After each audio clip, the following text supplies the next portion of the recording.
নমস্কার। ঈশ্বর সরিয়ে ছেটে পরিষ্কার করে দেন আমাদের জীবনের সব আগাছাগুলি।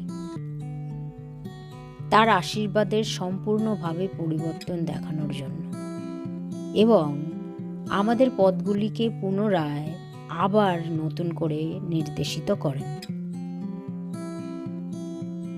এরপর যিশু তাদের এই দৃষ্টান্তটি বললেন। একজন লোক তার বাগানে একটি ডুমুর গাছ পুঁতেছিল। পরে সে এসে সেই গাছে ফল হয়েছে কি না খোঁজ করল, কিন্তু কোনো ফল দেখতে পেল না। তখন সে বাগানের মালিককে বলল, দেখো, আজ 3 বছর ধরে এই ডুমুর গাছে ফলের খোঁজে আমি আসছি, কিন্তু আমি এতে কোনো ফলই দেখতে পাচ্ছি না। তাই তুমি এই গাছটি কেটে ফেলো। এটা অযথা জমি নষ্ট করবে কেন?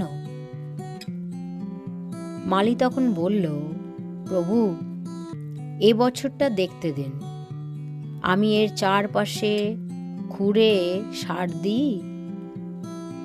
সামনের বছর যদি এতে ফল আসে তো ভালোই, তা না হলে আপনি ওটাকে কেটে ফেলবেন। আমার যে শাখাতে ফল ধরে না, তিনি তা কেটে ফেলেন,